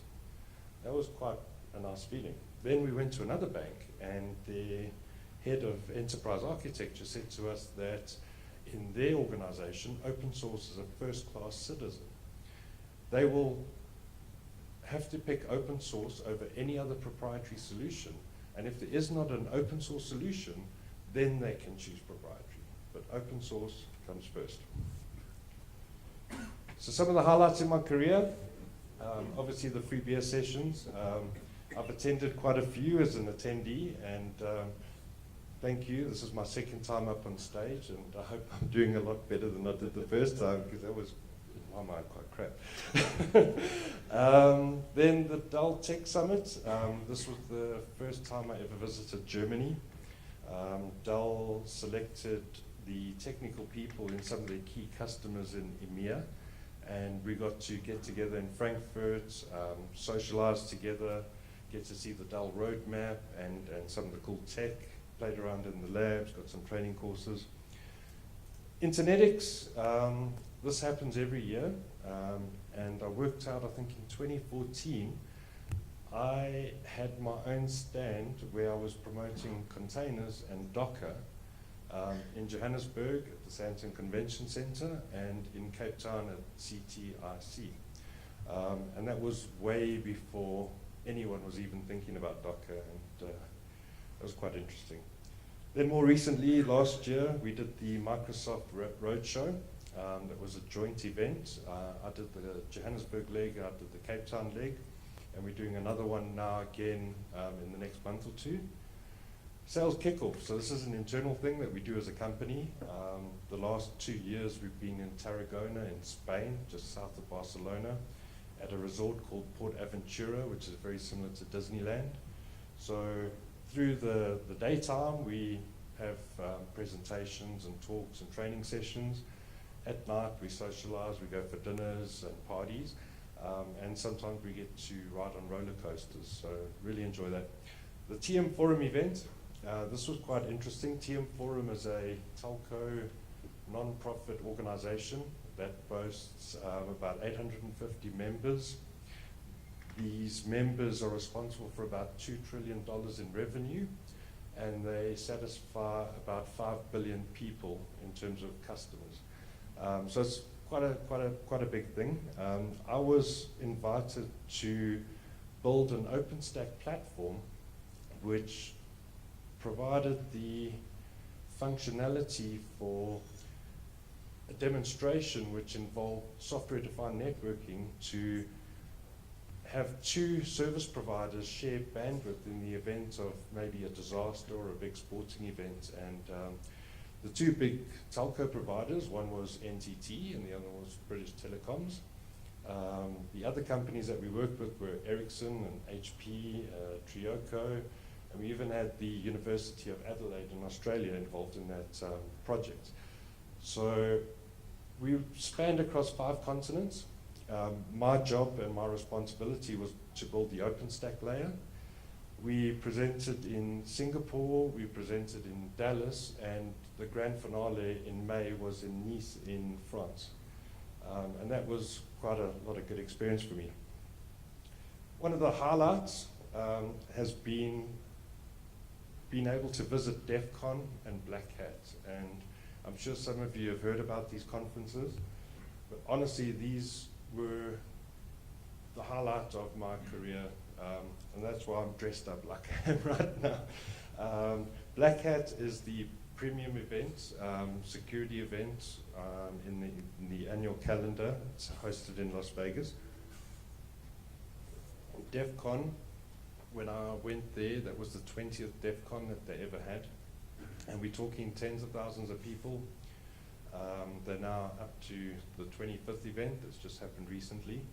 What was cool with that event was, so Black Hat was very formal, very corporate. So it was your Dells and your Microsofts and all the rest of it. And they're all, you know, showing off in a bit of a way. So all of them are having these big parties, and you get to the event area and they've all got like their stands with lots of swag. And so I went in there, and within half an hour my bag was full. I had like t-shirts and all kinds of things. I had to go back to my hotel room to drop it all off, and then I went back in there, got more swag, and I eventually had to buy another suitcase to take all this extra stuff home. It was quite hectic. But what was cool was the vendors all try and show off, so they all have these big parties. And the word on the street when I was there was Microsoft was the party to go to, and they were only going to allow 1,000 people in, and that was my ticket, this gold coin over here. And I decided to go about 2 hours early to miss the crowd. So I walked into the Rio Hotel, and as I was walking through, I just saw so many people in the line and kept walking. Eventually got to the back of the line. I didn't think I was going to get in. And eventually got to the front of the line, and what they were doing was they had a lift going up to the top of this hotel. So the party was on the roof. Managed to get up to the top of the hotel, got into the party. And yeah, like I said, I enjoy music, so the DJ had this big DJ console that was a translucent screen. So you could see the controls as the audience, and he was then moving knobs and all the rest of it through a touchscreen interface, like a massive iPad. He also had a drum next to him. There was the Microsoft logo that was carved up in ice, and they had a little portion of it which was a corkscrew, and they were pouring shooters into this thing and handing them out to the audience. And anyway, it was a good party. I was on the roof, and you can see all of Vegas from the roof, and talking to these FBI agents, because like it's a hacking convention, so you got the good guys and the bad guys and all the rest. And they were quite fascinated by the fact that I was South African, so they were asking me all these questions like, are there really lions roaming in the streets, and the normal questions you get. And then obviously the topic came up of like crime, like, you know, we've heard crime is quite bad there. So I was trying to tell them about hijacking, and I said to them, you know, sometimes you'll pull up at a robot, and the guy looks at me, he's like, hey man, you got robots? That's what I realized is probably, you know, I should have explained it better. Yeah, you pull up at the traffic lights. But anyway, that was the running joke of the evening, and the whole night we ended up going to the Cisco party that was at Caesar's Palace at the nightclub called Pure, and we were walking down the road, and he looks at me again, he's like, man, tell me more about them robots. I want to hear about them robots. So that was pretty cool. And then DEF CON, obviously DEF CON is like the informal event. It's a little bit more hacker orientated. They had a lock-picking village, so you could learn how to pick locks. There was another area where they teach you how to solder, so you could learn how to solder. Then there was one particular area where they were running a competition on how to cool beer. So people had all these different contraptions on how to cool beer outside in the 45-degree heat of the Nevada sun. And then in the evenings, and it's almost like these events run 24/7, no one seems to sleep. In the evenings, they would have these big parties, and there was the one night inside was an outfit called the Crystal Method. Some of you might have heard of them if you've ever watched the Blade movie, where the vampires are dancing in that underground dance floor, that song that's going on, that's the Crystal Method. A lot of guys that have played PlayStation and Gran Turismo, a lot of that music is all composed by the Crystal Method. Then outside was the Israeli trance band, Infected Mushroom, who created their music using Impulse Tracker, which I presented in the beginning. So that was pretty cool. I had a really good time at those two events. DEF CON 20, the one I went to, they made a documentary about, and if you go onto YouTube and search DEF CON 20, you'll see the documentary and you'll see all the footage. Then AfricaCom. AfricaCom for us has not happened yet. We're a gold sponsor. We are speaking on the NFV SDN track, and I'm going to be on the panel talking about IoT and blockchain. So where are we now? Where are we going? It's obvious open source is one. It's not even a question anymore. There's a big opportunity in front of us around IT transformation, as some people are now calling digital transformation. And this seems to be the most common conversation that we are having with our customers at the moment. Now, I'll second the gentleman that was up here before me, that AI has been around for a long time, machine to machine has been around for a long time, but these areas of technology are only starting to hot up now. And if you take all of these modern areas of technology, whether it's blockchain or IoT or robots or AI, the majority of the stuff has been built on open source. So the question is, what are you doing about it? Are you harnessing the power of open source within your organization? If you are not, I'm sure there's a lot of people in this room that can try and help you to do that. Should you not, you will be left behind. And should you encounter any resistance during that process, just remember this quote. First they ignore you, then they laugh at you, then they fight you, then you win. Thank you.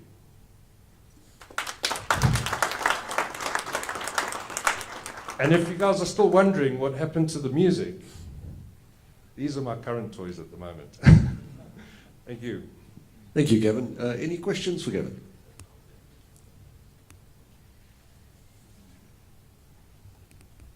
Nothing. Cool. Thank you, Gavin. Thank you, everybody. No need to run away yet. There's still lots of food. I hope the guys at TNT still have some beer for us. So please hang around, network. Please, if you have any ideas for speakers, please come and chat to us. We're always open to hear different stories, different technologies. Please come and share with us, and please make other people aware of the event. I'm not sure if we have any idea of when the next one will be. Not yet, okay, but hopefully one more this year. So keep following us on social media. We'll let you guys know in advance. Awesome. Thanks, everybody. Have a good one.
best speaker, but